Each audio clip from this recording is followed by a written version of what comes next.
Let's get started.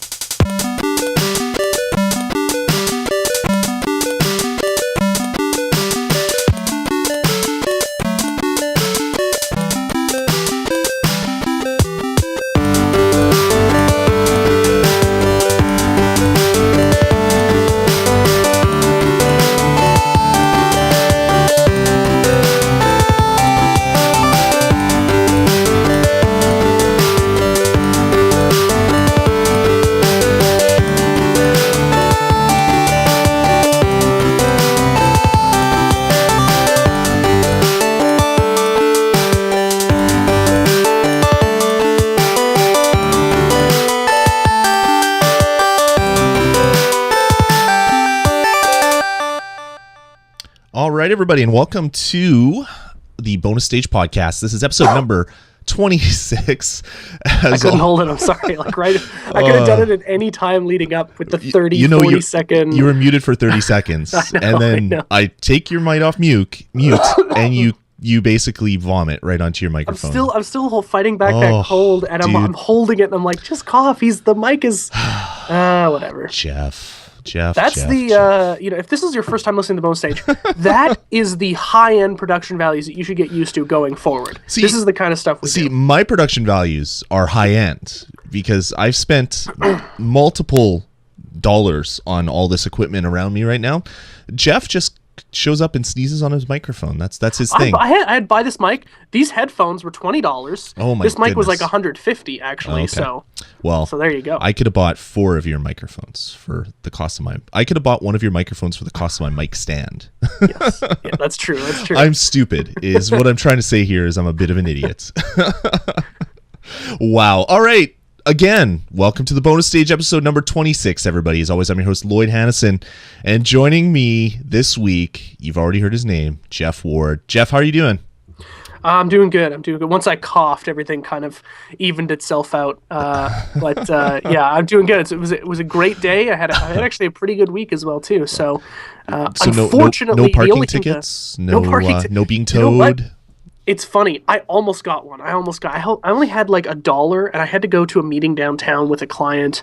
And $1 now only gets you a half hour, which is a fantastic concept by the screwballs at City Hall. So I went in, and I love talking with my client, this particular one, right?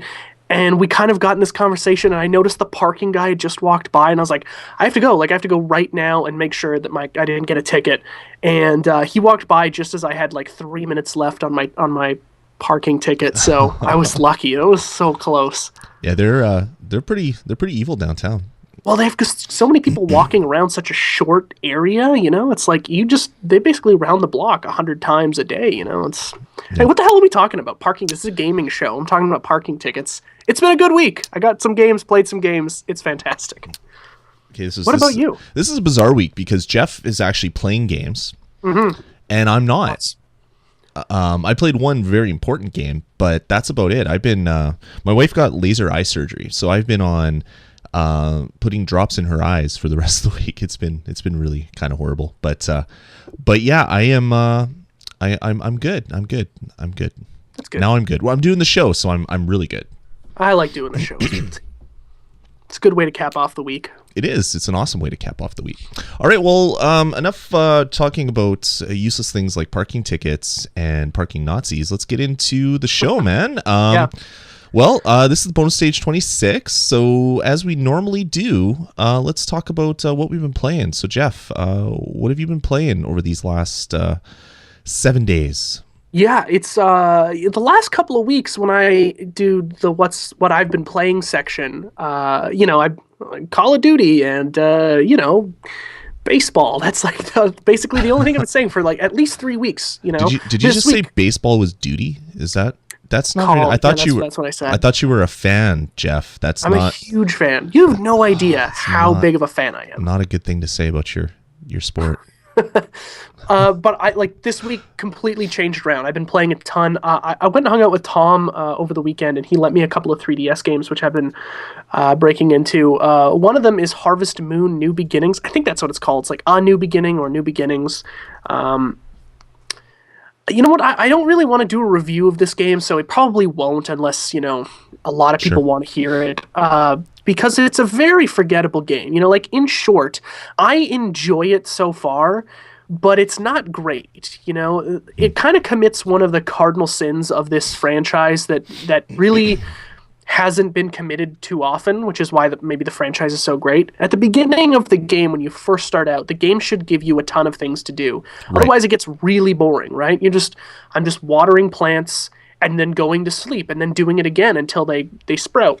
Right. In this game, I'm only a few weeks in, on the actual calendar itself, but it doesn't give me really anything to do. You water your plants, you go and collect bugs, and there's this really strange Fisher-Price economy to the whole thing where it doesn't matter what you pick up off the ground, it's worth money. Pick weeds off the ground that's worth 1 piece of gold each, Wow. Rocks and sticks and bugs are worth money, and it's really strange. So there's like an economy that is based off of a child's understanding of money, pretty much, which is fun. I mean, it's a E for everyone game. It's not going to be some sort of like super hardcore farm simulator, right, where you have to, you're destitute and you have to, contend with, bugs and pesticides and, Monsanto or something like that. It's not that game, but it's just a little too kid-like. Right. There's some strange characters. There's really nobody to talk to. At the beginning, there's other than yourself, there's 3 people to talk to in this big town, and there's only a few houses. And then one guy comes, this other kid who sells you a cow, and he's kind of an asshole for no reason at all, unless it's explained in some weird backwards story later on. It's just a really bizarre game. I don't know how long I'm going to play it for. I wouldn't recommend it really to anyone unless you're a hardcore fan of the series. No, I've never really enjoyed Harvest Moon that much. It's just I'm a big fan of it. I mean, I've had fun with the games, but I'm not a huge supporter. I'm not a huge fan. I wouldn't buy a poster to put on my wall. Like I'm not a fan of that world. And I've heard kind of the same of that version of Harvest Moon, that it is kind of like I don't know, my first Harvest Moon. It is very much like with very bright primary colors on the box. Yeah. Which even makes it less something that I want to play. Yeah, and Prometheus in the chat room is saying he was thinking about giving this one a try. I would really only recommend it if you were a big fan of the series, because then you'll be able to dig through the grind and you won't be suffering. If you just pick this game up and think it's going to be like Farmville or something, you're going to get totally screwed. Right. They just don't give you enough to do right off the bat, and it's boring. There's really nothing to do. Sure. The 3D is okay, but it's really not used in any interesting way, so that's kind of a letdown. So I'll play it for a little bit longer. Again, I borrowed it. I'm certainly not going to go and buy it like I had planned. It's very forgettable, but not an awful game. It's technically everything is there and it works and all that kind of stuff. Nice. The other one that he lent me, which is a fantastic game, is Mario Tennis 3D. Right. Have you played it? I have not. Which is weird because I've played every other Mario sports game, every other Nintendo sports game basically, and I didn't pick this one up for whatever reason. It's really fun. I'm having a blast with it. The 3D is pretty interesting just because of the depth on the court that it gives you. Right. And it gives you a couple of interesting control styles. You can kind of pivot and move the device itself with the accelerometer inside of it to kind of angle shots, which is really cool. At the beginning, it's very easy. Like, you'd have to try really hard to lose a match, but it gets significantly more difficult as new characters come in. And, Bowser's basically you have to stay at the back of the court the whole time because he's just hammering balls at you the entire time. And he's super powerful, right? So they're coming in super fast. Mm-hmm. And then there's more like finesse characters, like Luigi will spin balls in and curve them around you. It's actually a ton of fun, and it's a game that I played a ton on the N64. It's one of my favorite games for that platform. So this is a really solid game. If you haven't picked it up, it's definitely worth $25 or $30 you'll spend picking it up used, or it's probably $35 new or something. Nintendo prices their own games a little bit higher on the 3DS. Am I right? Yeah, sometimes. Some of their games are a little lower, but yeah, they're usually around. They're either $34.99 or $39.99 usually. Yeah, I did say hammering balls. Yes, I did. But yeah, it's just a fun game. You know, it's one of those ones that with the amount of time that I can actually spend playing video games these days, it's good to have a bunch of games that don't demand a certain kind of attention span from you, you know? Like Skyrim, I go back to this all the time. Skyrim's a game where, for me personally, I've got to sit down and have at least 2 hours to kill. Right. Because I want to get sucked into that world. I don't want to play for a half hour and get halfway through a quest and go, oh, you know, I'm done rendering. I've got to, you know, get back to editing. That kind of drives me crazy. So this is something I can play 3 or 4 matches of and then get back to work and do stuff like that. So Sure. It's a really fun game. I'm really enjoying it. And then the last one, which we both played. Actually, I played a ton more because I bought some new games today, but I'll talk about those next week 'cause I haven't had a lot of hands-on time yet. Right. But yeah, the big one is Bioshock Infinite. I played it on the PS3. It was the only one I could find it for, so I couldn't get the achievements. But I was like, you know, it's a game that I've got to play now. Sure, so you got achievements. They're called trophies. Gives a shit about trophies. PS3 trophies. Get out of here. You know, it's the same system, and I don't know why I don't get addicted to it. Because your EP doesn't get any bigger when you get trophies, because the little number doesn't tick up. That's true. I think it actually might have something to do with the fact that my gamer score is readily, you know, it's just so tied to my account, and my friends on my friends list can see it at any time. And I think that's like, it's a little bit of a competitive thing with the Xbox achievements. Right. I know that people get that way over their trophies, but Sure. I've never really liked the interface for going and checking. And trophies is so stupid. Like, to get from level 1 to level 2 is easy. To get from like level 12 to 13, you have to get like 700 trophies. It's just like, it doesn't make sense. Yeah. It doesn't make sense at all. Cool. So yeah, but Bioshock Infinite. I've been playing that one as well, man. And I picked it up on last Saturday. So the day after I said I'm not going to pick it up until I beat some more games, I went and picked it up, of course, because what else would I do? So you beat it in one day then? Yeah, I picked it up on Saturday night. I downloaded it, and my internet's jacked here. We're having some issues, so it was downloading because I downloaded the digital version because I'm an idiot, knowing that my internet's screwed up. I went. Yeah, it's just 12.5 gigabytes. Yeah, you know? Coming down at 1 megabit. It was slow, and I guess the internet sped up overnight because when I woke up, it probably took you longer to download it than it did to beat it. Probably because Sunday was my last day of holidays, and my family had some stuff to do. Like they had some running around to do, so I had the house for a good chunk by myself. And it's like, all right, I'm gonna play this game if it's downloaded. So I come downstairs, my PS3's off. I'm like, oh yeah, thank God. So I boot up the game, and I'm at the loading menu, and it's like, have you picked up the collector's edition? Because you get all this extra stuff, or not the collector's edition, the season pass. And I'm like, I did not buy the season pass. What is the season pass? So I looked at it. It's like, oh, you get 3 DLCs for the price of 2, and you get all this extra stuff. Cha-ching, let's buy it. So I bought the season pass, and then I started the game. That's your first season pass too, isn't it? No, I bought season passes before. Oh, okay. But this is a game that I didn't know if I was going to like. But when you buy the season pass, you get a whole bunch of, you know, those the things that raise your health and your shield and your vigor, your salts meter.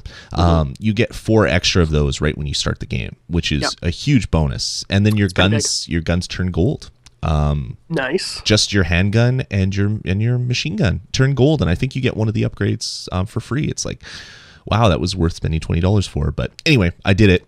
Started the game. Yeah, but I mean, you also get the DLC as well too. Oh yeah, you get all the DLC. And I was so happy when I knew that it wasn't going to have multiplayer.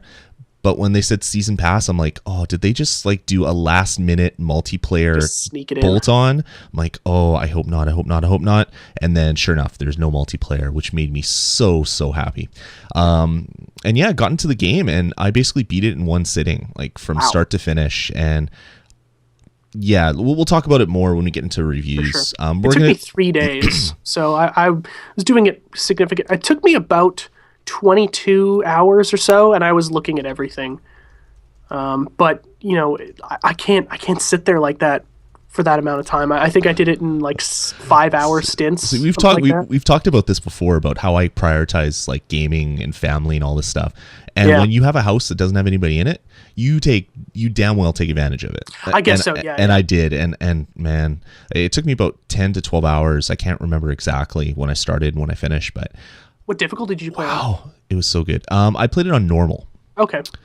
Which I think was a little too easy. I kind of wish I would have played it on hard because I've heard that. Yeah. I was getting through all the battles. Like every battle was fine. I think I died twice. And then I got to some of the bosses, which were a little bit more difficult. Like I did stupid things and died. Like I'd run up to them and just try to like spam hitting them with like triangle, and then died. So I got a little bit smarter. And yeah, I did it. It was so good, so good. But we'll get into that when we get into reviews. For sure.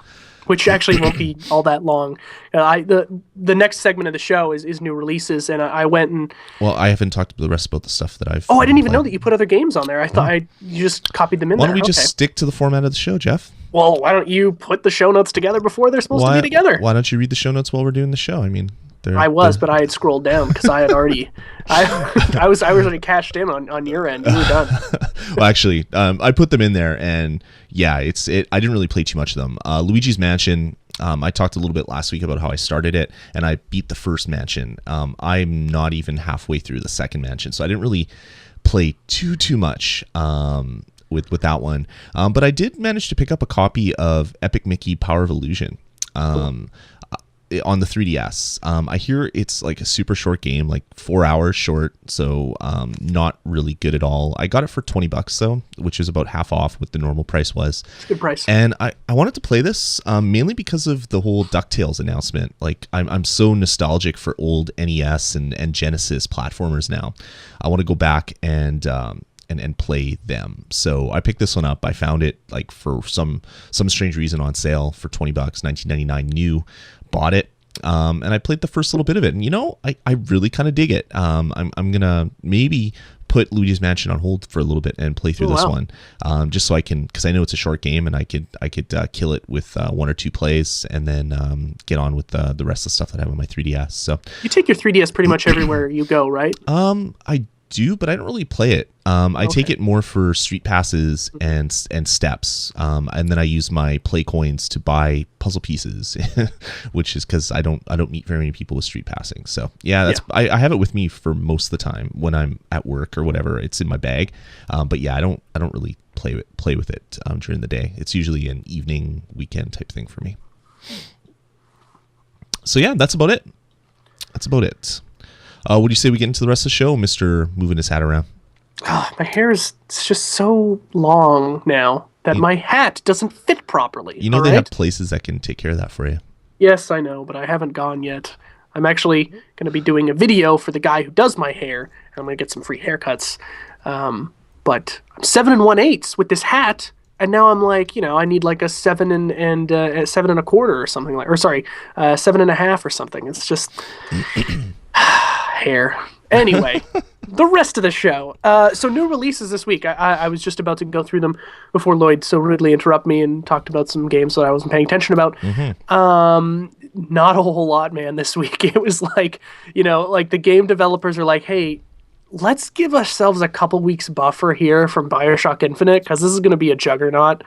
And there was it was a big month of March, as we've talked about excuse me, numerous times on the show.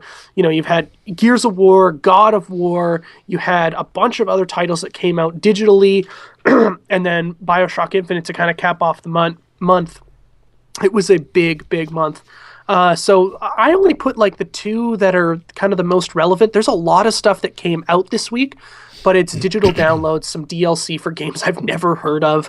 So there's 2 on my list. Defiance, which is on the PS3, Xbox 360, and PC. Which I've been hearing some really not good things about. I've heard it sucks. I've heard that it's a good game once you can get it. But there's patches and downloads and server problems.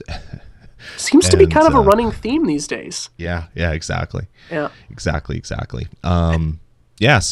Defiance. There you go. Yeah. And then the only other one on the list of note was Ninja Gaiden 3 Razor's Edge, which came out in the 360 and the PS3. There was also a Double Dragon game on the arcade and a couple of pieces of DLC for a game I can't remember. It was really, really weak this week. So new releases is thin. It's going to be thin for a few weeks because it's April. So, it's kind of the Madden season, right? And Madden's going to be coming out soon.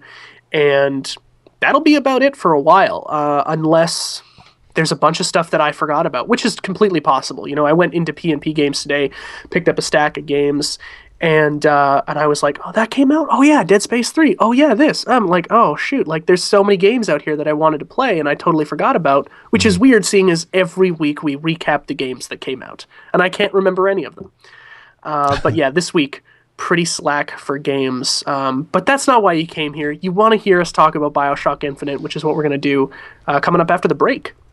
Yeah, exactly. So what do you say we do that? Do you want to take a break? You want me to hit the random chiptune button again? Everybody in the chat room, cross your fingers and pray to whatever god it is you pray to, because this could be good or bad. It's usually good. It's usually good. 99% of the time, it's good. 100% of the time. All right, so let's go. Here we go. We'll be back in a couple minutes, and we'll talk a lot about it, Bioshock Infinite, but don't worry, there will be no spoilers, as best as we can not spoil it. We'll try our best. All right, so here we go. We'll be back in a couple minutes.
All right, I'm gonna just mute that one down a little bit. That was a little intense, but I like that one. Yeah, it was good. It was called Robot Sex Music.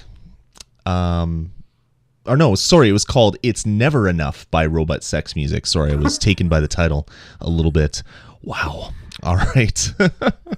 Let's get into the rest of the show. Like we said at the top, this is the high caliber of production value that you could expect from the bonus stage going forward. Yeah, we're turning a corner here. It's awesome. It's awesome. It's awesome. All right, let's get into Bioshock Infinite.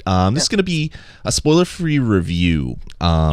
So we're not gonna touch anything to do with the story, other than stuff that's kind of already been unveiled in some of the trailers that have come out. So and even then, I'll be very careful about not talking about any of the things that will impact kind of the end game understanding of what happens in the game. So, which actually, okay, so I don't really know how to structure this. I think this is one of the first times we've actually reviewed a game together.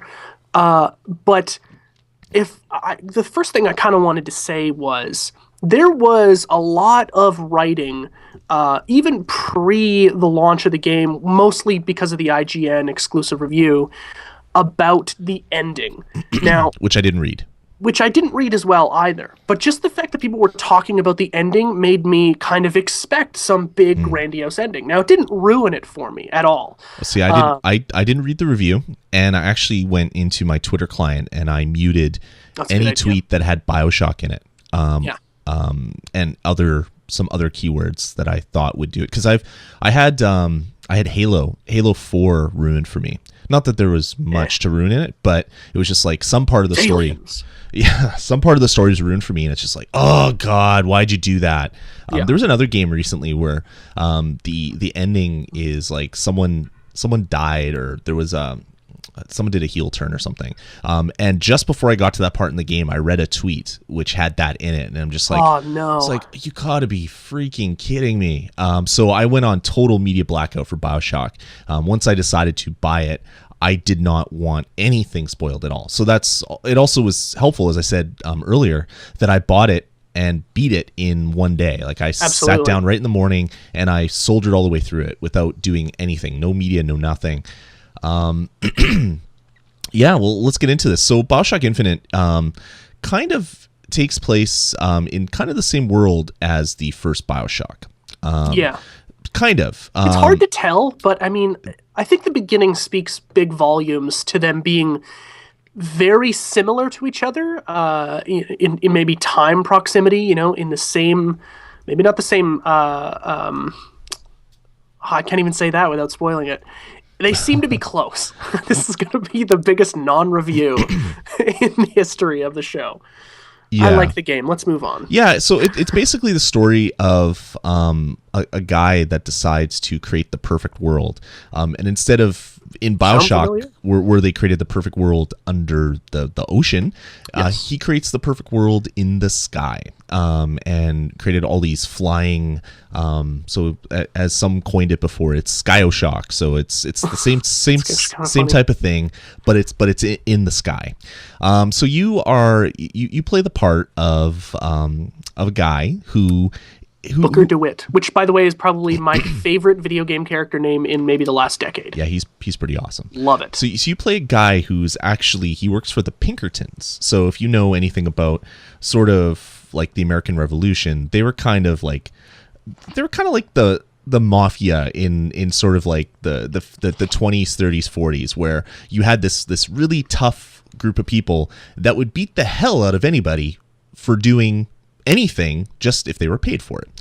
So you play Booker DeWitt, who works for the Pinkertons. I don't know if you still work for the Pinkertons, but you have a Pinkertons badge on your desk. So yeah. I think you're still a Pinkerton. And you're basically you're told one thing. It's like, bring me the girl, and what is it? Bring the girl, clear your debt. Something along those lines anyway. And you're like, okay. So you're in a boat, and there's these two people that are rowing the boat, and they're speaking gibberish, and they're talking about you like you're not even there, and it's like really, really odd. But the first thing that I noticed about the game is like, holy crap, this game is beautiful. And this is just in the opening approach segment, yeah. Yeah, you're approaching this lighthouse. Yeah. And which I don't know if I was the only one, but when the game first started, mm-hmm. I figured that I would look up and see a flaming plane come across the sky. That's what I was thinking. I was like, that's what I thought too. Is that why we're doing this? You know? Because I was like, okay, lighthouse, really? That's gonna happen again? Yeah. The recurring theme, something weird. But you know what? It works really well for some strange reason, you know? Yep. And I think that's at the beginning of the game. I had this thing in my head where I was like, oh man, this is like, I don't really like this. And I couldn't kind of say why. And as the game progressed, I was like, you know what? The reason why I didn't like it, or I thought I didn't like it, mm-hmm. was because the beginning of the game is so similar to the original Bioshock, in its kind of tone and the presentation, and just, you know, the art style is so similar. Oh, the art style, my goodness, so beautiful. Oh yeah, absolutely. And the fact that, you know, there's this mystery atmosphere going on. Yeah. I think having the games so similar in the beginning works really, really well to introduce the character and the fans back into the world, right? Yep. And it's something that, like, on paper sounds really stupid to me. I'm like, well, you want the beginning to be, it's not the same. Don't get me wrong, it's not the same, but it's very similar in the way it presents itself. And on paper that sounds stupid, but once you play it and then you go a few hours, you're like, wow, you know what? That really worked well to just suck me into this world, and now I can't leave, you know? Yeah, totally. Yeah, it's so good. So yeah, you land on this little boat launch, and you walk up to the only thing that you can really walk up to is this lighthouse. You go inside, and there's a note sprawled out in blood that has the same message that you're told, like bring us the girl, repay your debt, and then you go a little bit further up the lighthouse. You see some things that are pretty shocking, and then you get to the top, and instead of like the first Bioshock, where you do something and then you get blasted under the ocean and you're in the bathysphere and you don't know what the hell's happening, you get launched up to this world. And it's really cool because there's this computer voice that's doing some stuff, and there's some really great storytelling without hitting you in the face that they're telling you a story and explaining you a part of what the main like fundamental part of the game like story for the intro is going to be about. And then you get to this world, and just the first view that you have of the city is just like, holy crap, this is like the most beautiful thing that I've ever seen. So I actually, if we can go back just a few minutes before that happens, I have a Turtle Beach headset over here. It's got, the 7.1 surround sound deal. And if you have a headset, by the way, or a really good sound system, this game, holy shit, does it just like completely bring itself up to another level with the sound design. And like Albertine's saying, the song at the beginning is just absolutely good. The song through the music through the entire thing is absolutely gorgeous. Well, the song at the beginning is this religious song, which kind of sets the tone for the for the start of the game. But there's this really tiny puzzle you have to do at the beginning, and that, like, I'll have to say, kind of stumped me for a few seconds because I forgot that I had this piece of paper to look at, and then once you do this puzzle, the sky just lights up, and there's these massive booms and like blaring horns, very similar in my ear anyway to the kind of end sequence of Close Encounters of the Third Kind, which to me is one of the best cinematic endings.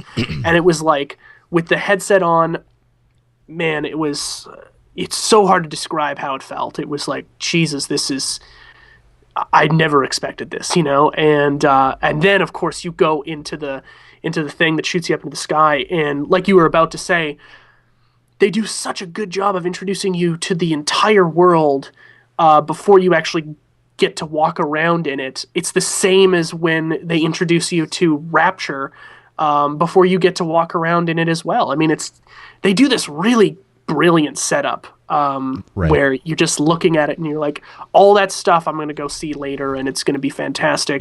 Your intro to Columbia is just like, oh my God, this is beautiful. I want to experience and explore this place. And like other games, like even how Bioshock was, beauty is quickly turned into just like deep darkness. And then that's really when the world starts, or the game starts, is you figure out that the world isn't what you thought it is. And it does it really subtly. There's some things that are said by people. There's some little story elements. There's these little side conversations that happen.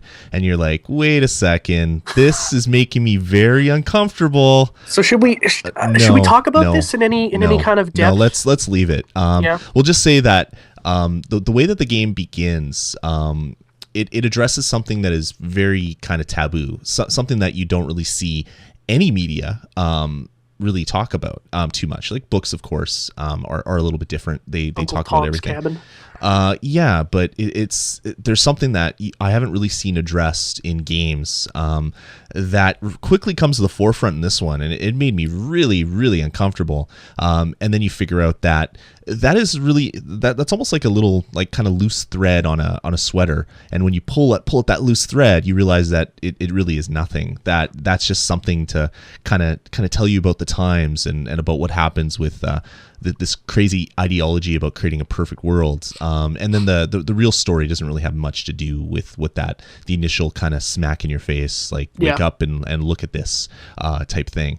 It's a real interesting thing because the surroundings, as I'm sure we'll talk about in depth throughout this entire review, are so beautiful that this juxtaposition of what people are talking about, and then once you kind of get into maybe the mentality of the populace, is like, this is oh man, it's like you almost want to stop playing for a second because it is very uncomfortable to hear these things, right? Yeah, totally. And then you're like, you know what? No, this is, and there's this fantastic early on in the game. There's this fantastic way to explore this entire sentiment with the two separate bathrooms, right? The bathroom that is just for as it says, for the whites, right? And then the colored bathroom, and you just see how different the deco is, right? Like the bathroom for the black people are just, it's a horrendous condition. It's disgusting and dirty, and then you go, it's not much better than a hole in the floor. Absolutely, yeah. And then you go into the white bathroom, and it's just, granite or marble or whatever, and brass fittings, and it's like, this is, that right there did so much more for me than the words and the dialogue did. Sure, yeah, totally. It was like, wow, that's a really nice touch. Right. I loved it. Yeah. So not to say that I loved it, but you know what I mean. No, exactly. No, we know what you mean.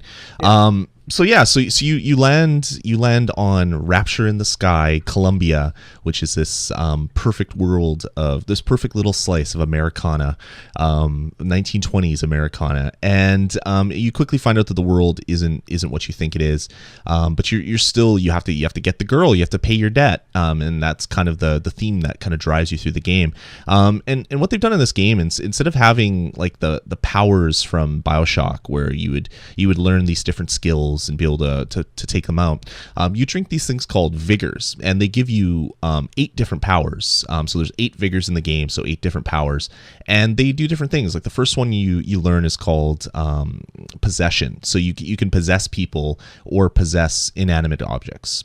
So that's kind of your first puzzle. It's not really a puzzle because they tell you exactly what to do. You possess the robotic gatekeeper, and he lets you into the thing where you have to make a choice, and you figure out kind of what the world is. And then basically people realize that you're someone that they should not like, and then next thing you know, all of the people run away, and lots of guys with guns come after you, and you lay this huge swath of death throughout this perfect world, like almost to a comedically absurd kind of level. Like you're killing so many people. Did you read the article on Kotaku today about the I think it was Stephen Totillo, the editor of it, or maybe one of the other big guys who writes there, said that the game is too violent. Like it's just too much to take, mostly due to the skyhook. Ramming it into people's skulls. Yeah, so the skyhook is kind of your mode of transportation. It's this little thing that you have on your hand, which allows you to travel on the. It's kind of the roller coaster system that you're on these floating platforms that connect together at different times. But to get between all these areas, you have this little hand hook that you connect to these roller coaster lines. But that's kind of your first experience with combat in this game. Is a really gruesome segment, which I don't really want to spoil too much, but it's good. Yeah, I could see it the first time that when I first did that, my first kill. I mean, my mouth was open, and I'm just like, oh my god! I'm screaming at my television, ready to throw my controller. Like it was just like so over the top. And really powerful. It's like, holy crap, like I did this to someone. And then you end up like killing 1,000 other people with gunshots to the head. And it's just like, okay, the power of killing a man for the first time really doesn't, I guess probably not the first time for your character, but first time in the game, really doesn't do too much. Like you're leaving like paths of dead bodies all over the place. It certainly does a better job of making you feel something for the first initial couple kills at least. Yeah, I've played so many games where you kill people, and it's never really been like that. Like even in the first one, you're killing a splicer who's like a guy they're coming right after you the entire time, right? Like there's just no remorse for that person. They have masks on, so they don't even look like real people. This guy gets it, man. He gets it. Oh, he gets it pretty good. Oh, he had a very bad day. Yeah. Yeah. Yeah. So anyway, that's kind of how the game starts, and and you're exploring this really beautiful world with like really dark undertones and really super ultra violent kills, but it's still like super cheery. You have all these machines that want to sell you stuff, and they all like talking to you, and you go to these like great areas with like these voxophones, which are little music devices, and there's an achievement for collecting all of them, and they kind of tell you a backstory of the game, and it's just like, wow. It's a great job of filling in blanks that, just like in the first Bioshock with the audio logs that you get, are a great way to just kind of like sit there and listen to some dialogue and scan the environment, you know? I was always afraid that somebody was going to come up behind me, though. So I'm always like turning around. I'm like, where are they coming from? Am I safe to listen to this damn thing for, 60 seconds sometimes? And it's like, I'm completely exposed here. Just had a massive firefight in the other room. And I go into this other room, and like, if there were other people trying to kill me after that, they're just going to they're going to open the door, and I'm going to be sitting in a chair listening to some freaking recording. They're like, oh, hey guys, sorry about what happened in the other room there. Yeah, exactly. So I mean, that's the start of the game, and you're always driven towards like finding the girl. When you finally do, you run into Elizabeth and you free her from who was keeping her. That's when the game really takes a nice little change, like from how it started. Everybody's played games before where you have a co-op partner that is controlled by the computer, and they're idiots, and they stand in front of you, and they walk off platforms, and they die. This game was done a little bit differently, where Elizabeth, who's the girl that you're there to save, the whole point for going to Columbia in the first place, she can't die. And she doesn't really even get into combat. She doesn't do anything. She basically stands there and gets out of your way and hides. And the best part about this whole game is the fact that when you're in combat and you're hiding behind boxes, she'll say, hey, I found some ammo. And you hit a button and she throws you a gun. Or, hey, I found some salt. And she throws you some salt, which in this game is kind of your mana, the stuff that you need to cast all these vigors that you're finding. Or she finds gold. Booker DeWitt has the best hand-eye coordination I've ever seen. He never drops a coin or a box of ammo. Like, he's always like, she's just tossing him coins, and he's like, yeah, thanks. And he's like shooting with the other hand. It's totally... He's a Pinkerton. That's what Pinkertons do, I guess. Catch coins all day. Yeah, and it's really funny because so you're sent there to rescue this girl, and her character, like I thought Clementine in Walking Dead was like the best like realized kind of other character in a game that I've ever experienced. And then you see this Elizabeth, and she's like better in every aspect, like her writing, her attitude, her facial expressions, just everything is just so much better. Although that is kind of broken in some areas where she's like really angry at you, and then 5 seconds later she's like, hey, a coin, you want it? And she flips it at you. It's just like, you were just giving me crap like 5 seconds ago. It kind of gets annoying after a while to like, she's like tossing you coins a few times every like 5 minutes. Like, okay, you know what? I really don't need all of these, like there's not a lot that costs that much money. And this actually kind of brings me to maybe one of I have very few complaints about this game, but there are things that do kind of bother me. Yep. The further you get in the game, the more weapons that become available to you, but there's really only... There's sometimes you just get so... there's so many people on screen trying to kill you that the game kind of shoehorns you into a way of you really should only take these 2 guns that are the best and use them for the entire time, and then find those ammo refill stations all over the place and buy ammo and stuff like that. And that kind of bothered me because I love using the pistol, and there's other guns that are really good, but there's like, just take a heavy weapon and a machine gun basically, and you're kind of set for the entire game once you find those. Yeah, I kind of felt the same way as well. It definitely... You definitely want to take like a sniper rifle and a machine gun for one section, and then another section you want to take like the rocket launcher and a machine gun. I found myself being a bit of a trophy whore with this game, so I was like, oh, a new gun. I should kill the X number of people that I need to with this gun before moving on to the next one. So I pretty much used every weapon in the game, mainly just because I wanted the trophies for it. It ends up making it more difficult, which is fine because, in fact... The reason why I played on the harder difficulty first is because through reading the review, it was actually suggested through that, like, the reason why you play on a harder difficulty is because with the enemy difficulty increased, it forces you to use more interesting combinations of your vigors, and later on some of Elizabeth's abilities to kind of put in cover and stuff like that. You know, on the normal difficulty or easier, with those weapons, because they're so powerful, I mean, you just blow through everybody. It would really not be that much of a challenge. I can tell you on 1999 mode, you need those weapons. Like, I don't see myself being able to not use those weapons. Yeah. And then you're constantly using vigors all the time. You know, you're using your powers consistently, because if you don't, you're going to die. Which is great. I mean, combat with the vigors is really great. It is, yeah, totally. So yeah, like back to the weapons. This game kind of they kind of offer up weapons really slowly. At first, you only have kind of your melee attack, and then you kill a couple guards, and then they drop a handgun, and then you have the handgun for a little while, and then eventually you get a machine gun, and then you can find like shotguns and moving up. And then as you get further in the game and some other weird things kind of happen, you get access to other versions of the same guns, which are like kind of, there's like the rebel and the non-rebel versions of the guns, and they all behave a little bit differently. It's kind of like you have a machine gun with a mod on it almost, because it's a machine gun, but it behaves a little bit differently. And I really kind of like that. But as you said, combat basically revolves around you shooting people in the head or using your vigors. There's vigors, like I said before, the possession one.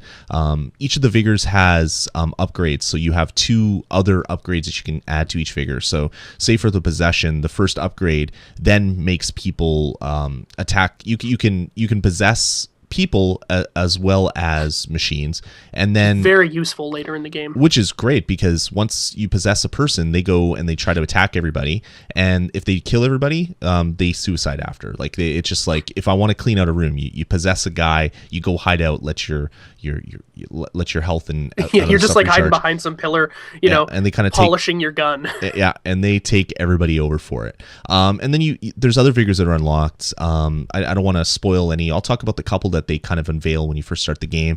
There's like the bucking bronco, which kind of it's kind of like a, I don't know, what would you say? It's kind of like a force field type thing, force push type thing, like a Fusroda kind of thing. Yeah, it's kind of like a force push type thing. It's very useful as well too, when, like, because they constantly rush your position, right? That's one of the great things about the AI in the combat, especially in the harder difficulties, is you can't really stay where you are for too long. It's not like a game where you can just kind of like pop out of cover, kill a guy, go down, reload, pop out of cover, kill it. They're going to come around. They're going to flank you. They're going to, you know, whip stuff at you. Sometimes the environment, it just gets shredded up by bullets, which is really cool. So. Yeah, exactly. And so there's that one. There's the as I said, the bucking bronco, and then there's what's the other one that they unveil right at the start of the game? They talk about it, but I don't think you get it till a little bit later. I don't want to spoil anything that might piss people off, so maybe we won't talk about them. But basically, your weapons. Like near the end of the game or in the middle of the game, like my battles were basically throw a vigor, jump on a roller coaster, shoot someone in the head while they're impacted by the vigor, switch back to my vigors, shoot another guy while I'm still sailing around on the roller coaster, jump off, shoot someone in the head. You can do like instant kills from targeting someone when you're on one of the roller coasters and jumping at them. It is so good. The battle in this game, like we were talking before we started the show, and I'd have to say, like, the combat in this game is probably my favorite like combat in a first-person shooter right now. Not to say Bioshock Infinite is a first-person shooter, but it does have heavy amounts of first-person shooter segments. Just the kind of the flexibility that you have, like once you unlock all the vigors, once you unlock a lot of the kind of the, I don't know, the modifiers to the vigors, like there's electrical vigor that you get later, and there's one that's impacted by water, so you use the water one, and then you use the electricity one, and then you get a combo kill, or like there's just so many awesome little, I don't know, fun segments that you can make for yourself by abusing the different vigors, and then basically then pulling out a rocket launcher and hitting someone. Like it's so satisfying, and especially when you're sailing around on one of the rails, which I call roller coasters in the game, and like if you get headshots while you're sailing around. You can control your speed as well. So I like to go super slow sometimes, but other times I'll be sailing around at the fastest speed that you can. They do a really good job of making you feel that speed as well too, which is tough, I think, Totally. How do you program how speed feels, I always feel like racing games, sometimes they get it, sometimes they don't, sometimes Sure. you just feel like, oh, I'm totally out of control, but that's not really how the speed feels, but this game does it really well. Yeah, totally. And the first time you get a headshot when you're sailing around at top speed on the roller coaster, you just think you're the best game player that has ever played a game. Like it's just such a satisfying event in the game. Really, really a lot of fun to play. So anyway, that's the combat. We're not going to touch the story at all because the ending is something that you need to experience. This ending. Every gamer out there. I kind of don't even want to, like, you saying that almost like it's part of the game, right?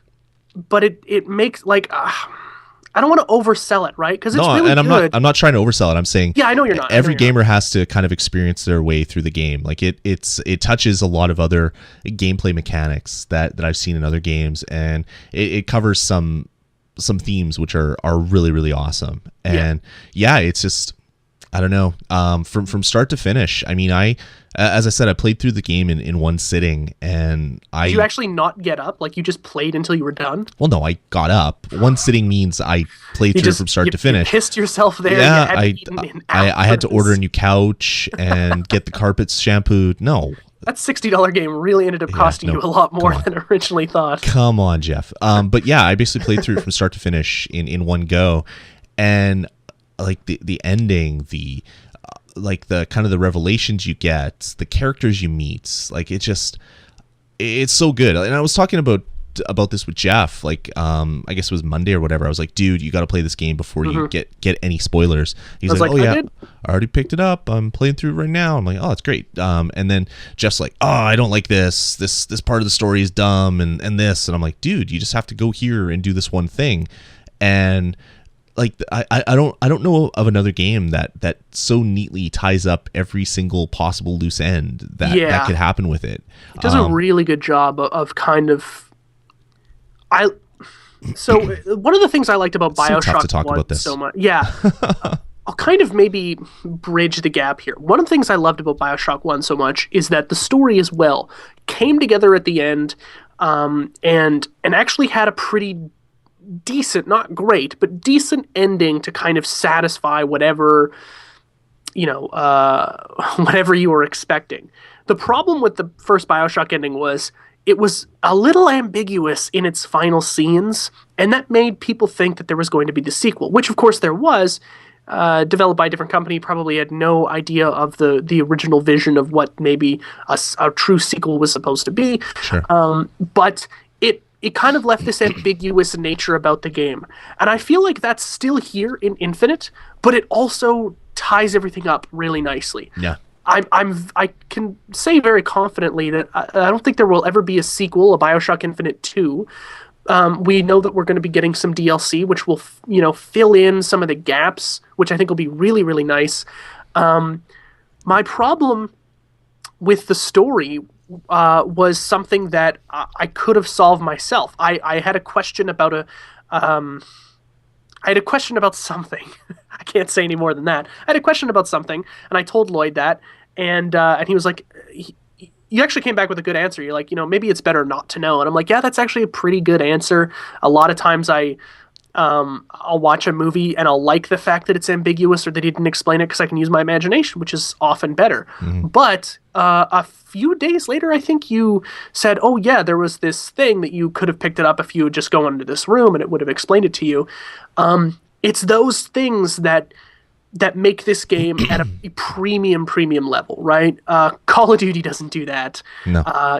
Even as much money as they dump into it, that's not a game where you get that level of writing, right? This game was probably on paper as a script for a few years before they started designing it, which I think speaks to how good the story is as a whole, Yeah, it's definitely designed in such a way that there's very few plot holes that are even possible with the way that they tie everything up, and even more so with the kind of the way that they wrap everything up at the end. It kind of, any possible plot holes are kind of explained away at the same time, just with the way that they kind of brought you through that experience, and it's just it's super smart. Anyway, I think that's about enough, because we're going to start getting into kind of spoilery segments. Basically, from start to finish, I have to say, like, this game, as I said, is one of my favorite shooters on the platform right now, with the way that they just allow you to get in there, jump in and get into combat with like so many different ways, like not just cool weapons, but cool powers that overpower your really cool weapons as well. Yeah. I like bees better than crows, though. I'm not sure if I'm the only one who feels that way. Yeah, the crows were really annoying.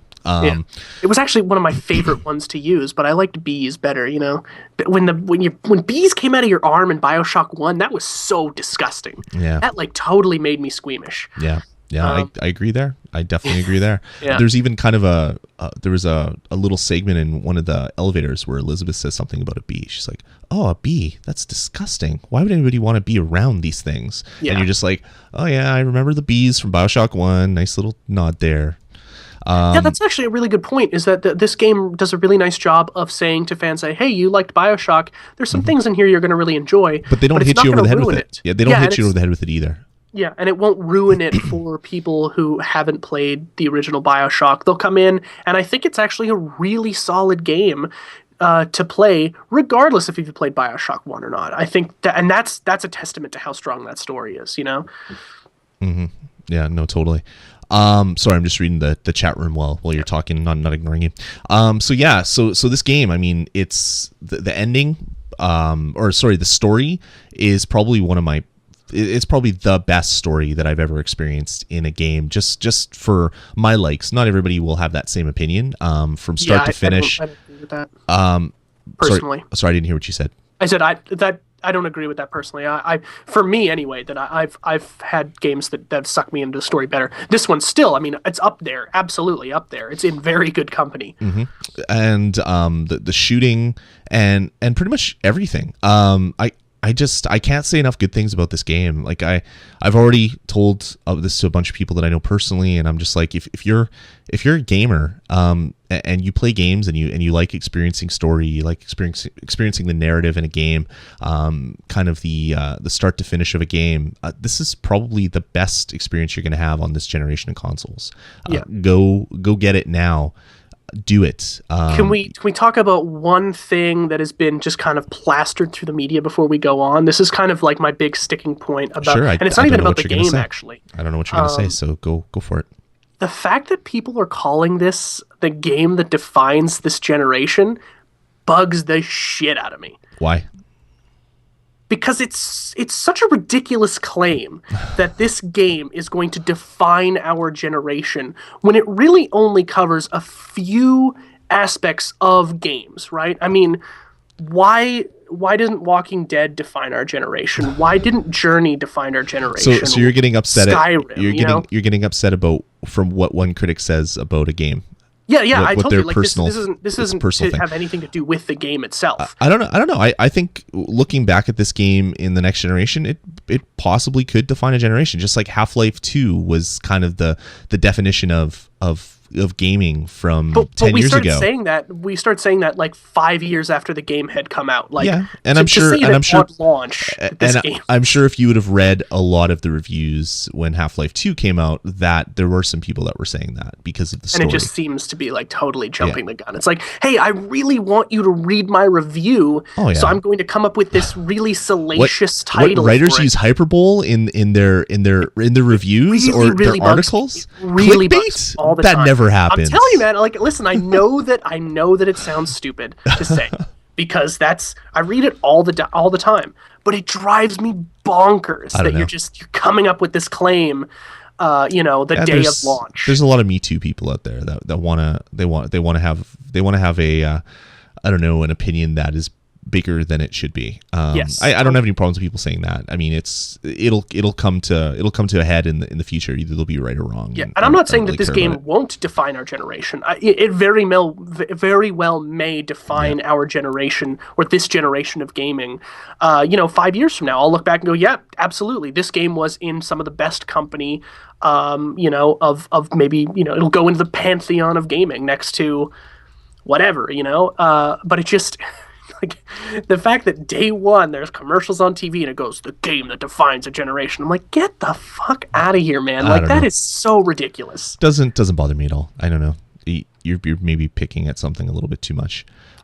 It's that's what we do here. Yeah, that's true. That's true. Or at least that's what I do here. I don't know. For me, the game before this one that had the best storytelling, I would say, was Half-Life 2. And this game is, to me, better than that. Bioshock was right around the same level as Half-Life 2. This game is better than that. Like from start to finish, I gotta say the storytelling, how they put you into a world, explain a little bit about the world, but then that's kind of a smokescreen, and they get into kind of what the underlying theme of it is, and then they explain even more.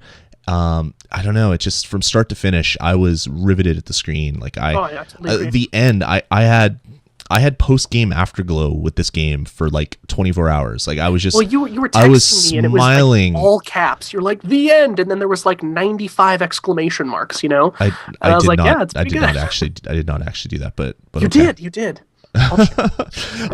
It's but I agree. I really agree. It's a really fantastic story, and the way they take you along that ride, where you feel like you're an active participant, but you're also watching this thing happen to a character, is really great. It is good. Like, I guess the long and short of it is, if you are listening to this review, you're obviously someone that's interested in games, and you should experience this one before we get to the next generation, because this is probably the best way that a developer could tell a story through a narrative experience in this generation. We'll see what can happen with the next generation when they have more CPU, they have more AI, they have more ways to do physics, they have more ways to do other things that will enhance kind of the storytelling parts of gaming, with like the world that you're in, the things that happen, all of the stuff that's kind of happening in the background. I think this is kind of the epitome of what can be told through gaming right now.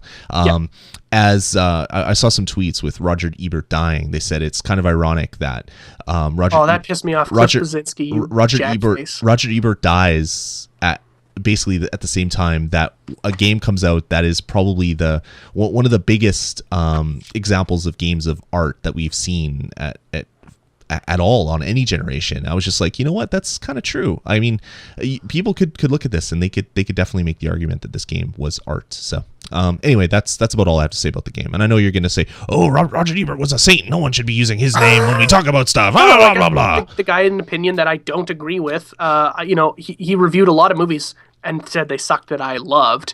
But I really don't think you'd ever change his mind on that. I think he was very set in that mindset that games aren't art. And fair enough. You know what? They might not be.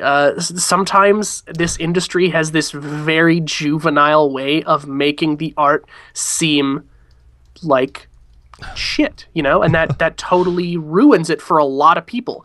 When I started playing this game, I had a pretty high expectation of what it was going to be. The marketing, I had waited a long time. I'd seen a bunch of stuff. And I was also reading reviews at the same time. I was about halfway through, and I was like, I'll read some reviews and see what people are saying, see if I kind of have the same opinion. And it was really weird because everybody's review, I mean, the Metascore is 96 or 98 out of 100? It's super high. I think that's what it was before I bought it. I'll double check to see what it is right now. Yeah, it's very, very high. And I thought, are these people just reviewing it positively because it's popular to review it positively? That's a very, I'm pretty skeptical like that. I don't know. All the reviews kind of came out at the same time. It's true. It'd be really tough for them to do it. Yeah, right now for PlayStation 3 version is 95. That's so high. 360 is 94. the PlayStation 3 actually is the better of the two console releases. Absolutely, yeah. Which is really kind of strange. It's got better hardware to kind of push out those graphics. I've seen a lot of side-by-side gameplay, and the Xbox textures are really muddy, and they're flat, and it looks weird. It's still a great-looking game. PC's 95, so yeah, it's done really well across all three platforms. Anyway, back to the whole review of the game. I mean, it's great. Go get it without getting into too many rat holes and talking about Roger Ebert and all that other stuff that we're getting into. Totally go get it. I think it's fantastic. I did get rid of it though. I got rid of it really quickly because I don't really want to wait for the DLC. Because you're an uncaring bastard. I don't really have any desire to play the DLC, to be honest. The story was such a complete package that I'm fine with that. And if the DLC, if I miss it, I'm not really all that concerned. I don't know. I'm kind of the opposite of you there. When you first come into Colombia and you look at, there's a map and it shows all these different islands, and it's like, holy crap, I'm going to be able to experience all these different islands. And you really only experience like kind of three main areas of Colombia. There's so many other times or so many other areas rather, that you're like, holy crap, I could have a really good time over there, and I could have a really good time over there. I really hope the DLC kind of takes on some of that and maybe gives us some more like epic boss battles and all that other stuff as well. Totally. But yeah, pick this game up, guys. It's fantastic. If there was a bonus stage seal of approval, this would get that. They should start putting those on the packages of games now. Bonus stage seal of approval. But yeah, that would be so cool if we could do that with PNP. If they had like a bonus stage seal of approval section. Yeah, I should actually put that down. That's a good idea. This game is recommended by Jeff. You guys you never heard of. This game was shat upon by Jeff. Like, who the fuck is Jeff? We could have a sticker. It would be great. It would be like going to chapters, and it's like, that'd be so awesome. This book is recommended by Bob. Yeah, buy this game, and then we get a cut of it. That would be awesome. That'd be great. So anyway, we touched on a lot of different things. Without spoiling anything, Bioshock is awesome. I do think it is probably one of the best game experiences that I've ever played on this console generation, especially for AAA stuff. There's been a lot of kind of indie titles that have been kind of like mind things that have screwed up my brain a little bit. This one is just like from start to finish is just so good. So anyway, check it out, Bioshock Infinite. Both Jeff and I love it, which is rare that we both agree on something. It'll never happen again. It'll never happen again.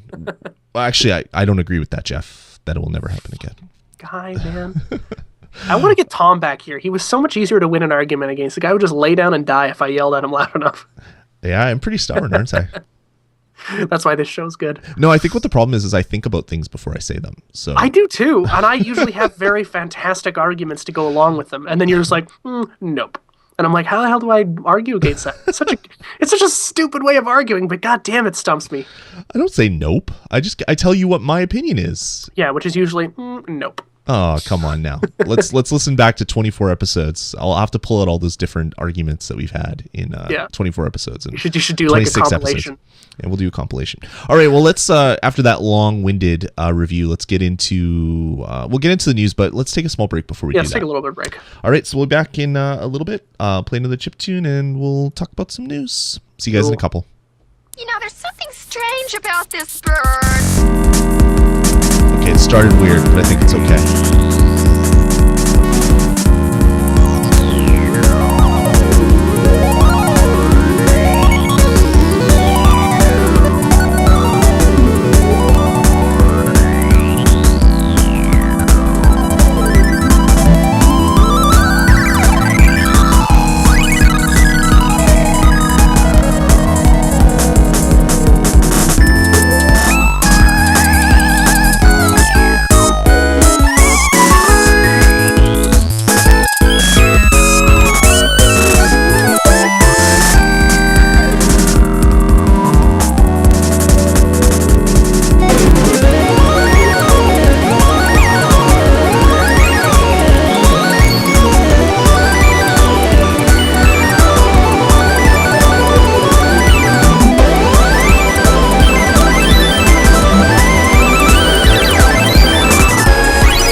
right. So we're back. That was Cloud Race from Maxo from the Fake Bit 2010 album. Not bad.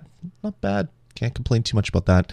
That sample. I could try. You want me to try? Yeah. I mean, you're good at complaining, so. I'm very good at it. A seasoned veteran. It's kind of your mutant ability, really. It's really good. Yeah. It serves me absolutely no purpose in the real world. All right, enough of that. Let's get into the news. Let's kick it off with I like to talk about the PlayStation Plus stuff that is available in each new month as it comes along. Sony announced last week on April Fool's Day, Another good month. They announced all the different games that are coming out, and it sounds like a really good month, as you said. The first one is Demon's Souls for PlayStation 3 is already out right now for free if you have a PlayStation Plus membership. So and if you want to, completely ruin your life, if you want to hate games, this is a good one to download for free. So check that one out. I heard if you buy the collector's edition of that game, the developer just comes over and punches you in the face 10 times. No, he hits you in the nuts, actually. That's what he does. Better. Repeatedly. Just kicks you. And then laughs at you. And does other things. If you give me an extra $10 for the season pass, I can come back 4 more times this year. Exactly. That's why this game made no money. All the airfare that they spent on it. Oh, man. So that one's the first one. Soul Calibur Broken Destiny, which is a PlayStation Plus or PlayStation Portable game rather, which is supported on the Vita, is out later this month as well. Malicious on the PlayStation 3. The PS3 game is out, and Labyrinth Legends for the PlayStation 3 will be another one this month, as well as Zombie Tycoon 2: Brainhov's Revenge, which is never heard of that game. Zombie Tycoon 2. I've played Zombie Tycoon 1, I believe. I think, isn't that a Vita game? Wasn't that? Or is that Mutant Blobs or something? That was Mutant Blobs. So no, I have not played this one. Oh, okay. But this one is cross-buy and cross-play capable. So you'll be able to play it on both your PlayStation 3 and your Vita as well. So I think the best thing about this month is that if you haven't played The Walking Dead yet and you're a PS Plus member, you can get the entire series for $10.50, which is an unbelievable deal. Yeah. So you have to take advantage of that. It's good, and they've released a lot of games for cheap. Like I picked up Deus Ex: Human Revolution for $9.99. They had an Ubisoft sale, I think it was. And what else did I pick up? I picked up The Blob 2 because I played the original one on the Wii, and I thought it would be a fun game to play with my kids for, I think it was like $2.76 or something, some stupidly cheap price. It's like, all right, how can I not buy a game for less than a latte at Starbucks? And I picked it up, and it's like this 8 gig download. It's just like, how did Sony even pay for the bandwidth for this game that I'm downloading? But yeah, so PlayStation Plus, not bad this month. So do check it out if you're not a member. Get a free trial or whatever, and get some free games. I have many games on my hard drive that I have not even played yet. That's how good it is. Is the free trial 3 months or 1? I think it's 1 month. Okay, it's not bad. I believe 30 days of free games. Yep, and they're free. They're free to, and if you pay for a membership, they're yours to keep forever as long as you're paying. It's pretty darn amazing. So anyway, that's April's PlayStation Plus. Moving on, we like to talk about Minecraft a little bit on the show. Minecraft. I know we've talked a lot about the Xbox version because I know Jeff plays it a fair bit. Yes, which, by the way, I'll just really quick addendum. The End DLC, or I guess add-on or whatever update to the game has come out, so we now have the ability to go to the end and fight the Ender Dragon. So Tom and I are really excited about that. And there's also been some more additions to the game as well too. So if you have the Xbox 360 version, there's some new stuff in there for you to go check out. Sure. Yeah, exactly. Mojang just announced this week that if you don't already own a version of the PC version of Minecraft, there's 10 million other people in the world that do own a copy. So they might be able to give you a testimonial that maybe you should buy it. They just announced that they sold their 10 millionth version, or 10 millionth copy rather, of Minecraft for the PC. That is just so stupid. I can't understand how this game keeps selling. It's like Angry Birds, which we'll talk about a little bit about Angry Birds a little bit later, I think. Yeah. You don't play Minecraft, do you? I do. You do? Okay. I don't have enough time to devote that much time to one game. So I played a little bit and then I do other things. But yeah, 10 million copies. That's a couple. Mojang has a little bit of money. They have a little bit of money. Yeah, 340 million, 240 million in profit, which is like, what company profits 2/3? I mean, it's insane, insane. But I mean, their overhead. We pay for a hole-in-the-wall office here in the Netherlands or whatever. It's have you seen it's their a office? phenomenon. It's not a hole in the wall. It's not a hole in the wall anymore. Yeah. Oh my God! Their have office. You watched the Two Player Productions documentary or the no, whatever? I've not. No, no, I need to watch that. It's good. But, it's in their old office. Yeah, but it's so stupid, it's a really, really solid movie. So yeah, Minecraft's making a little bit of money. Do you know who else is making money? EA. EA, yeah. They make money just by being EA. Over fist. But no, Rovio, the creator of Angry Birds, just announced their financial results for the year 2012. And their revenue growth was 101%. So if they made $1 last year, they made $2 this year. And that's a really great thing for a company to double your profits in a year. That's pretty damn good. Sorry, go ahead. No, I was going to say they announced basically sales in total, $195 million. Wow. For a company that makes one game. With a bunch of different versions of it. People really, they kind of rag on this game as being like a non-game. But the way I see it is like, regardless of how stupid or simplistic it is, or whatever it's ripping off in its gameplay, to see a success story like this in the gaming industry, because this, for me, this is an indie game. I mean, it's a guy, a small team of people who are like, hey, let's make this Angry Birds thing, and then it just blows up like Minecraft did, So it's a really cool success story. It's kind of funny because Rovio actually was a large company. They had about 100 staff members, I believe, when they made a whole bunch of little mobile games across all different mobile platforms. And then they hit it off with Angry Birds, and they didn't even think that it was going to be that great of a game because they signed up with a publisher. Like they had Chilingo published it. Yes, I remember that from the first one. And then it did so well, and it sold like stupid amounts, and everybody had heard of Angry Birds, so they released all the other ones: Angry Birds Rio, Seasons, Angry Birds Space, Angry Birds Star Wars, and they released them all as their own game. Space is the only one I still have it on my phone, never beaten it. It's so good. But there, the one interesting thing about the $195 million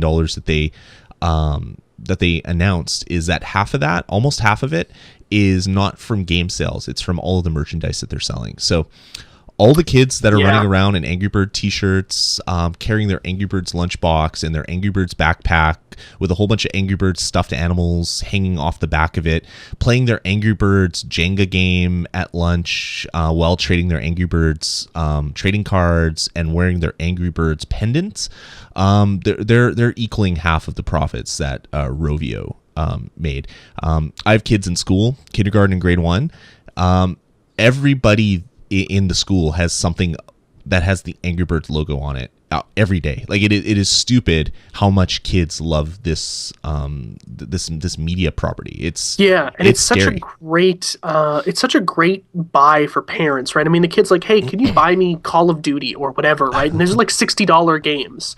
They're very popular. But this one's like, hey, can you buy me a game that's 99 cents? What parent is going to say no to that? So the business model, although maybe sounded ridiculous at the beginning, now turns out to be one of the most profitable you can even imagine. Well, it wasn't even designed as a kid's game. That's true. It was just a game that was it was on everybody's smartphones, so everybody gives their tablets and their phones to their kids to shut them up, apparently, and they start loving the game, and then they grow up older and all the stuff out there. Like there's a whole bunch of board games like that. You're basically flinging Angry Birds across the table to break real blocks. So a real version of what the game is. And that's what these kids love. And it blows me away. Like they have these little tiny plastic Angry Birds. It's like Lego minifigs, but with Angry Birds. And I'm just like, I don't understand why they like this. My kids love Angry Birds and they've barely played the game. And they love everything about it. My son bought a book, How to Draw Angry Birds. And it's like, dude, it's a circle with a triangle on it and hair. But he loves it. And it's just like, I don't understand what this is. And apparently Rovio does, because they made $200 million last year on basically the strength of one like media property. Do you think it's a fad? And if so, how long will it last? Oh yeah, it's definitely a fad. There's nothing like they can't sustain this. Although there is in every version of the game there is a basically a cartoon, and they're releasing episodes of this cartoon every week for free inside the game. So you know that this is going to be basically moved over to there's going to be Angry Birds movies, there's going to be Angry Birds television shows. They're going to keep this going for as long as they possibly can. It's insane. Yeah, it is absolutely insane. So, good for them, though. Good for them. Yeah, so Notch made a lot of money, and so did Rovio. I guess Notch didn't make all the money himself. He just runs the company that made it. But he did it first, right? But then he's like, well, I got to hire some people, otherwise my entire site's gonna. I remember because I bought in when it was in alpha, right? So this was probably, I think I bought in 6 months after the game launched alpha. So I'm like, I was really, really into it from the beginning. And I remember going to the site multiple times and having it crash me like, I just want to buy this game. And he's like, every few days, like, I'm one guy, I'm sorry, I can't keep this up. I mean, the servers are always crashing because you guys want the game so bad. I'm trying as hard as I can. And it's, I remember being at work and editing some video, but having my web browser open and refreshing it every few minutes. And then when it finally came available, I bought it right away. Yeah. And then it crashed 5 minutes later. And I was like, oh my God, thank God I can go home and download this sucker. That's how popular it was. Right. Yeah, no, it's just I don't understand. It's crazy, and Mojang's making a lot of money, and so is Rovio. So that's good. Yeah. Do you know? Let's move on and let's talk about another company that makes a lot of money. Although if this story is true, I don't know how people are gonna buy into this product. Yeah, this could hurt them. So a story came out this week. There was some tweets that came out and some leaks basically saying that the next Xbox will require an always-on internet connection, which we've known for a while. That's been heavily rumored. But one little tiny tidbit that was added to this was you'd need an internet connection to start a game. So every time you hit play on Halo 5, you're going to have to be online on the internet so that it authenticates with some central server to allow you to play the single-player game. I guess this is some sort of DRM. A lot of people are saying this is a DRM system. It has to be. I don't like, understand enough of it to say why else would it be? I mean, what else would it do? I mean, because I don't know. Like, because you can get achievements offline right now. You're not going to be playing multiplayer if you're not online, so it's not a form of multiplayer. It has to be DRM. I mean, there's really nothing else that it could possibly be. So I don't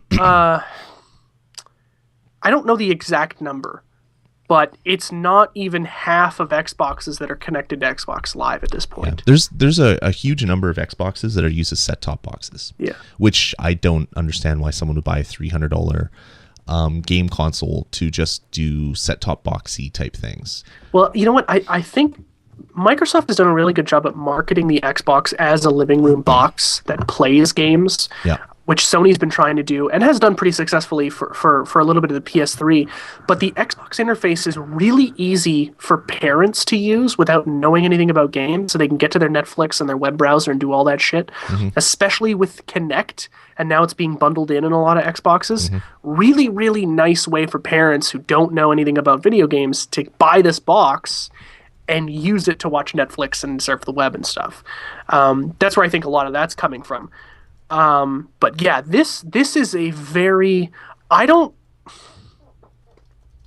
it's stupid. I don't think I'd buy it. I really don't. I mean, if that's an actual implementation in this, I will buy a PS4 and I won't buy an Xbox.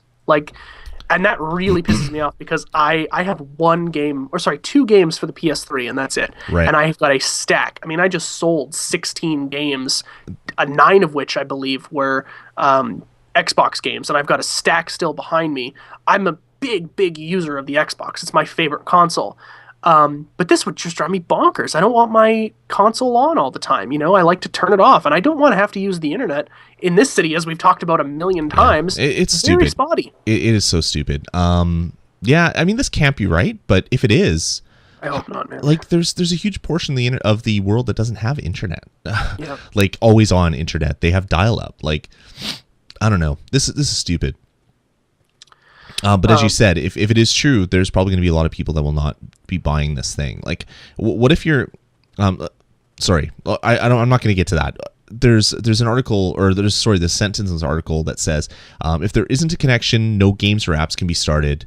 And if the connection is interrupted, then after a period of time, which is currently 3 minutes, the game or app is suspended and the network troubleshooter is started. So not only do you have to have the internet connection to play games, you have to have internet connections to start games. You have to have a connection to play games.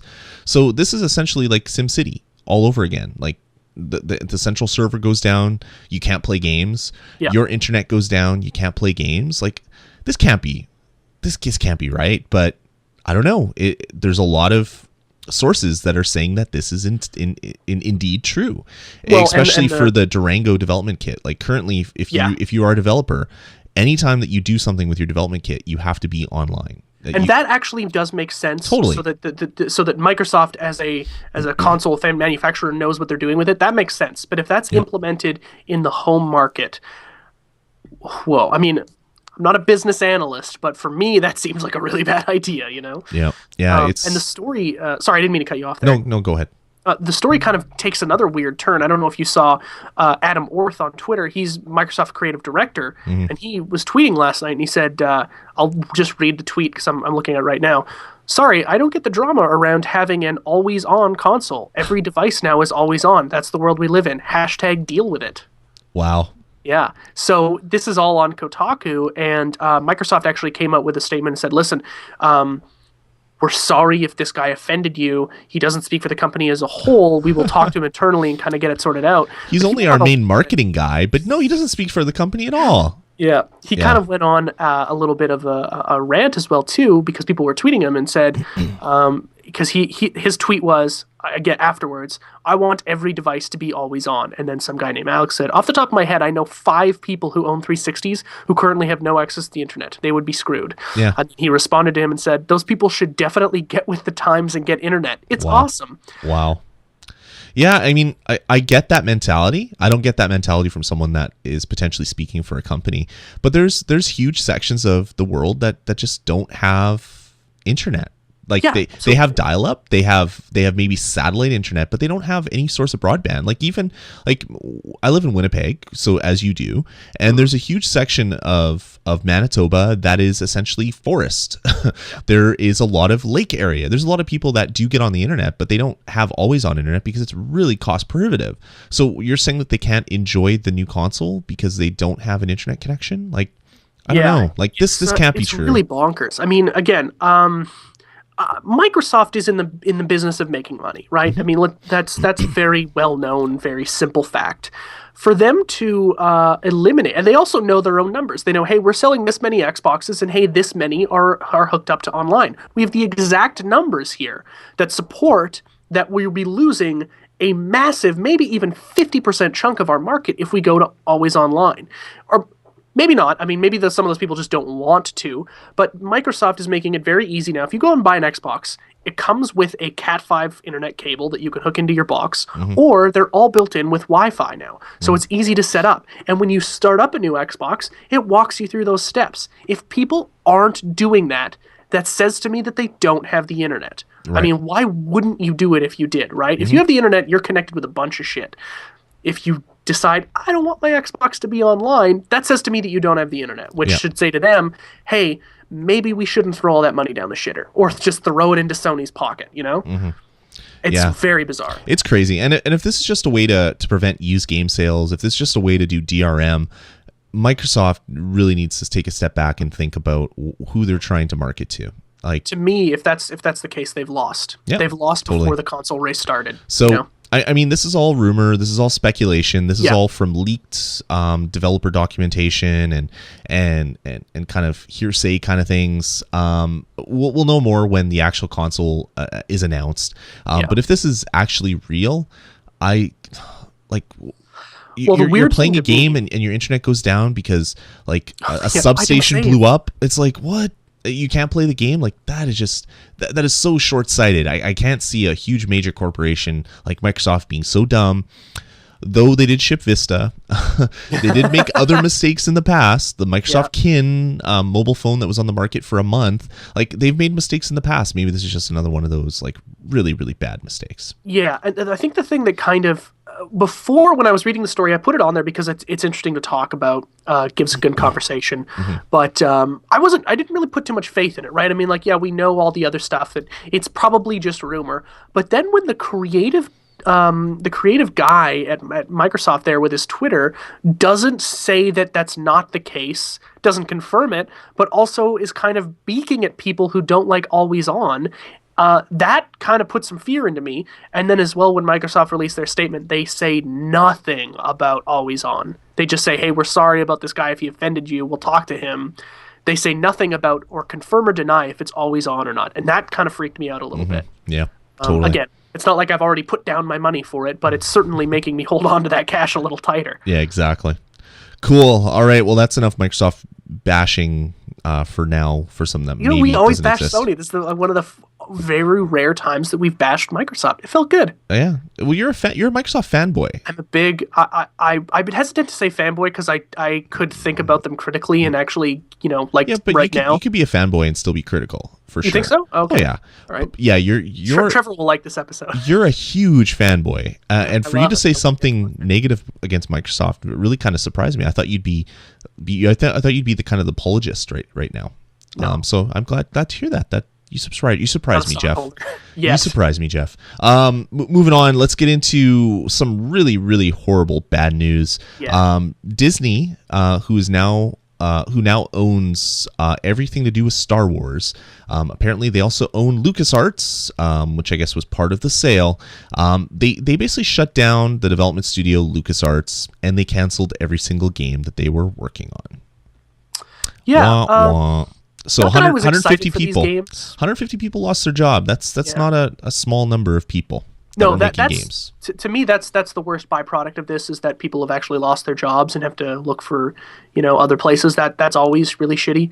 The games, the LucasArts track record for developing good games has actually tanked, in my opinion, in the last little while. Oh, totally. I mean, back in the day, like X-Wing, Rebel Assault, like all those games, all the old Scum VM stuff was just like, holy crap, this is the best game development house in the world. Yeah. Later stuff, not so good.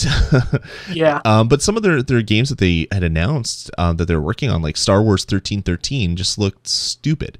It looked like it was going to be kind of like Star Wars not being horrible anymore. Yeah. But yeah, that game has been shut down, which is actually, I guess, it's not good that it was canceled, but I guess because it was canceled, there's a lot of news that has come from the game that no one really knew before. A lot of people have come and said, yeah, it talks about Boba Fett. It has all this other stuff in it. And it's like, holy crap, I now want to play that game even more. And I probably will never have a chance to do it. So, yeah, LucasArts is dead. Games like, what do they work on? Monkey Island. What else? I'm trying to think of other Scum VM games that they worked on. There's just so many really awesome titles, but I think that's part of the problem. These are all old games. Yeah. And there's really nothing in recent memory. And in recent memory, like maybe go back as far as Battlefront, which was a popular Star Wars one. Battlefront and Battlefront 2 are really great games on the PlayStation Portable. So unfortunately, maybe no sequel to that, which I think is going to sadden a lot of people. And do you know what the worst thing about this whole announcement is? No. Well, them not being able to make any more games is pretty bad. But the worst thing, their last game that they shipped was Star Wars Kinect. Oh shit. Yeah. Dancing Darth Vader. Yeah. Wow. Terrible. That's bad. Yeah. Yeah. Prometheus in the chat room is saying, yeah, SNES, the Super Nintendo LucasArts games are now done as well. So any chance of those being brought back out on like the Wii U as digital downloads, probably not going to happen. You never know. Too bad.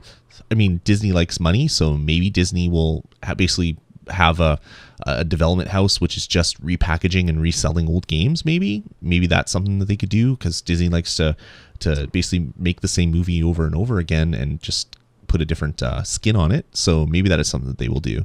But yeah, LucasArts is done.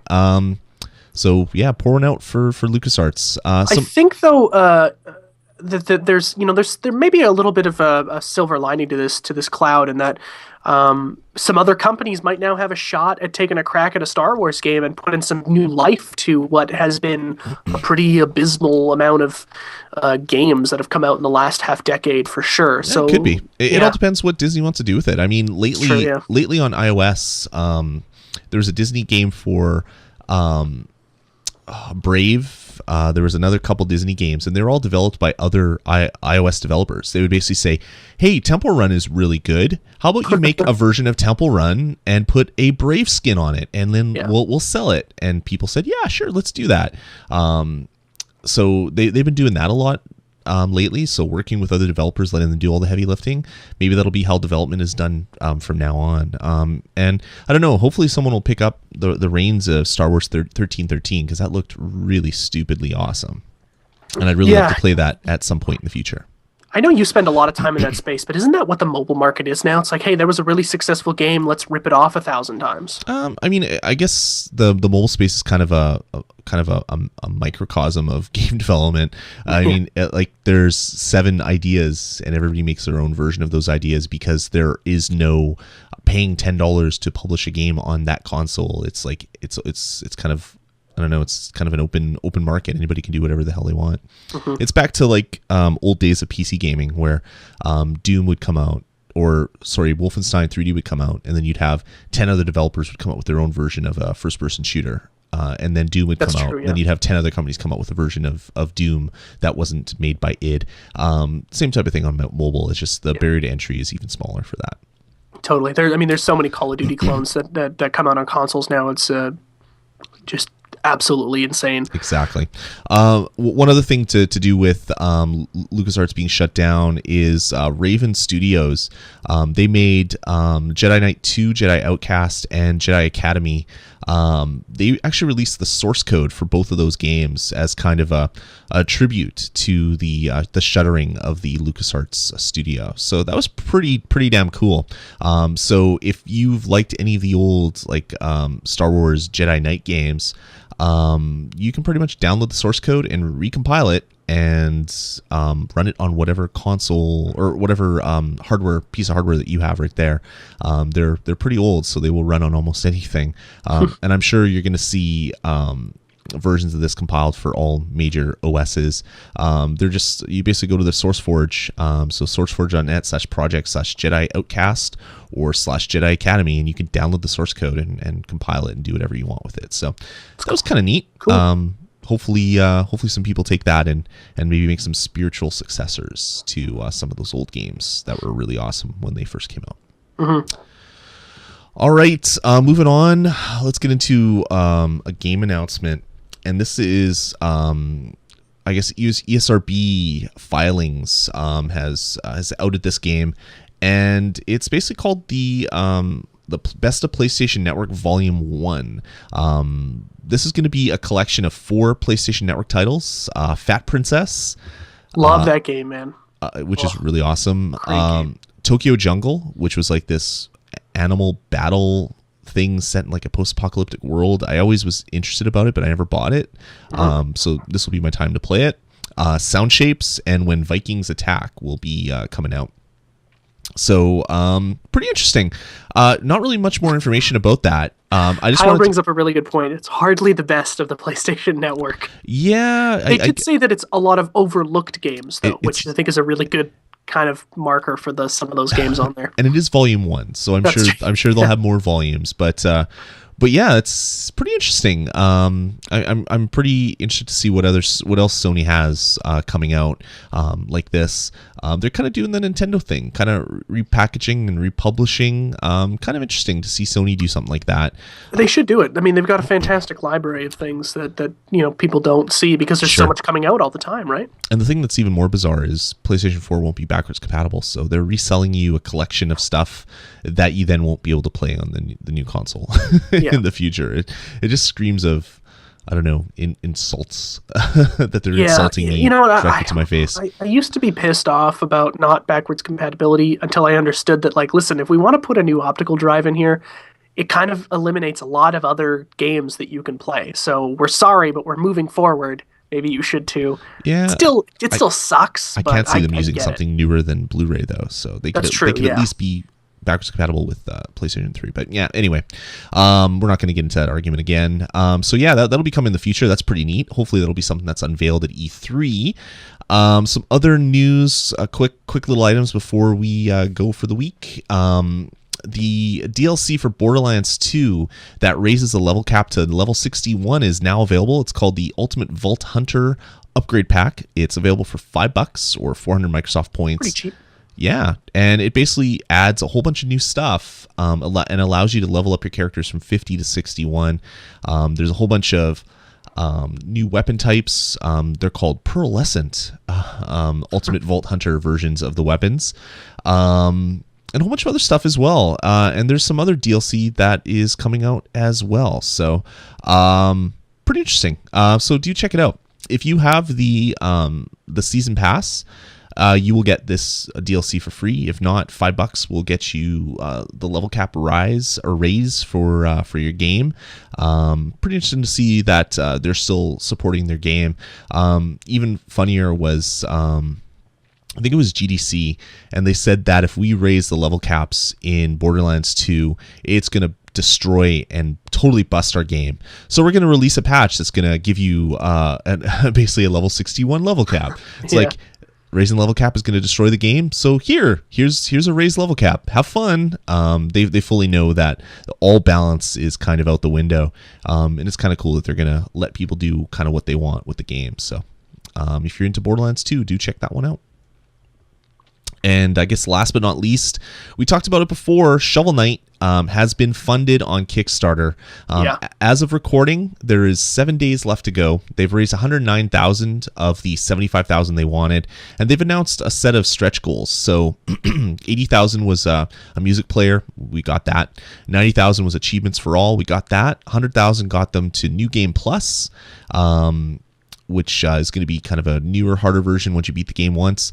$115,000 will be a boss night. They're going to do Linux and Mac at $130,000. So there's a whole bunch of other stuff that is coming. So if you haven't already funded this one and this game interests you, definitely head on over to their Kickstarter before the 7 days is up.